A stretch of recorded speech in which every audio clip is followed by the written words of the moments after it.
बच्चे हम लोग आज देखेंगे day 10 chapter 6 exercise solution 1 to 4। ठीक है, चैप्टर का नाम है एनाटॉमी ऑफ फ्लोरिंग प्लांट। कुछ आप लोगों को यहाँ पे कॉन्सेप्ट बिल्ड होते हैं कि क्या क्वेश्चन है और उसका क्या आंसर होना चाहिए। सही है, तो ये आपको बहुत ज़्यादा हेल्प करता है एनसीईआरटी को डिकोड करने में। देखो जैसे हम लोग इसमें देखते हैं, state the location and function of different types of meristems. आपने बताना है कि मेरिस्मेटिक टिश्यू की लोकेशन और फंक्शन बताना आपने। ठीक है, क्या फंक्शन है और क्या लोकेशन है। तो हम लोग देखते हैं मेरिस्मेटिक 3 टाइप के हैं, एपिकल मेरिस्मेटिक, इंटरकैलरली मेरिस्मेटिक और लेटरल मेरिस्मेटिक। तो मैं जनरली आपको बता देता हूँ कि जो आपका एपिकल होता है वो टिप पे प्रेजेंट होता है, whether it is they are root tip as well as shoot tip. Intercalary meristematic are located at the base of leaf which is node. Node की डेरिवेशंस के लिए ये इंपॉर्टेंट होता है। और lateral meristematic diameter of stem, diameter of stem. बस ये चीज़ आपने याद रखनी है। गिर्थ इंक्रीज करने के लिए लेटरल, जहाँ पर गिर्थ इंक्रीज करनी है, ठीक है, वो लेटरल मेरिस्मेटिक। इंटरकैलरली मेरिस्मेटिक नोड और इंटरनोड के एलोंगेशन के लिए, और एपिकल रूट टिप पे और शूट टिप पे इनकी ये लोकेशन है। ठीक है बच्चे, नेक्स्ट क्वेश्चन है cork cambium form tissue that form cork, do you agree with this statement, explain. ठीक है, तो इसको एक्सप्लेन कर सकते हो आप लोग। When secondary growth occur in the dicot stem and root the epidermal layer get broken. जब एपिडर्मल लेयर सेकेंडरी ग्रोथ में ब्रोक करेगी, there is a need to replace the outer epidermal cell. जरूरत पड़ जाती है कि आउटर एपिडर्मल सेल्स को replace किया जाए, which is providing to the protection of stem and root from infection. ठीक है बच्चे, therefore the cork cambium developed from the cortical region. It is also known as phalangems and composed of thin walled rectangular cells, कुछ ऐसे जैसे cells होंगे। It cuts off the cell toward both sides. The cells on the outer side get differentiated into the cork or phloem, while the cell on the inner side give rise to the secondary cortex or phloem. ठीक है, यहाँ तक भी करोगे इसको तो थोड़ा important है। कॉर्क इम्परवियस होता है, वाटर एंटर नहीं होता उसमें, but allows gaseous exchange through the lenticels. Lenticels which act as a lung, है ना, exchange of gases.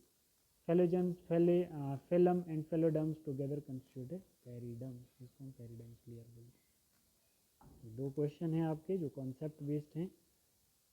Explain the process of secondary growth in stem of woody angiosperms with the help of systematic diagrams. What is its significance? तो secondary growth आपके syllabus से हट गया है, ठीक है, तो इसको पढ़ने की कोई ज़रूरत नहीं है। ठीक है, तो नेक्स्ट आपके पास क्या कहता है, हाँ, draw and illustration to bring out anatomical difference between monocot root and dicot root, monocot stem and dicot stem. तो बच्चे ये बहुत अच्छे से आपने देखना है, ये डाइकाट रूट है आपकी।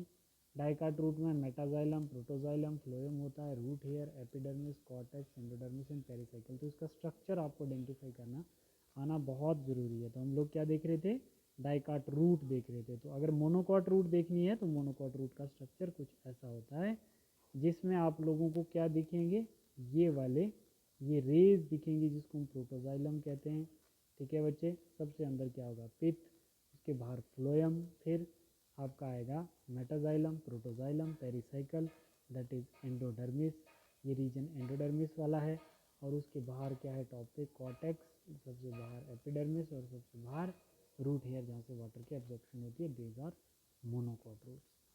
ठीक है बेटा, फिर आप लोग देखोगे इसमें monocot stem and dicot stem कैसे होगी। देखो सबसे अंदर पिथ आएगी स्टेम में, तो ये कौन सी स्टेम है बच्चे, डाइकॉट स्टेम है।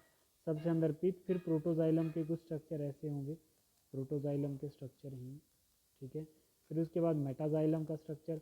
भाई कभी भी मेटाजाइलम से पहले कैम्बियम नहीं आएगा और ना ही कैम्बियम फ्लोएम के बाद आएगा। कैम्बियम हमेशा मेटाजाइलम और फ्लोएम के बीच में होगा।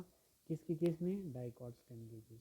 ठीक है, तो हर चीज़ का सीक्वेंस याद रखना है। सबसे अंदर होगी पिथ, उसके बाद प्रोटोजाइलम, फिर मेटाजाइलम, देन कैम्बियम, फिर फ्लोएम, 6 आएगा पेरिसाइकल, देन एंडोडर्मिस, देन आपका पेरेन्काइमा, 9th आपका कोलेनकाइमा और 10th आपकी एपिडर्मिस आती है। तो ये पूरा सीक्वेंस आपको पता होना चाहिए।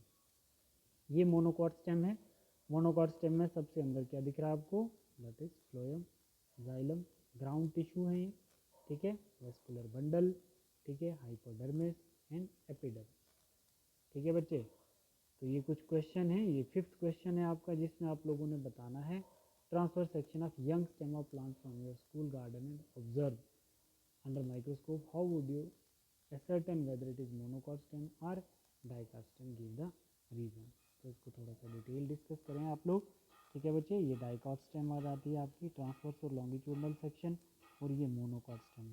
इनके पार्ट्स बहुत अच्छे से आपको एप्रोप्रिएट पता होना चाहिए बच्चे, ठीक है। तो ये नंबर ऑफ 5 क्वेश्चन थे हमारे जो हमने डिस्कस करने थे। टोटल 12 क्वेश्चन है। इसके बाद हम लोग नेक्स्ट 7 क्वेश्चन नेक्स्ट वीडियो में डिस्कस करेंगे।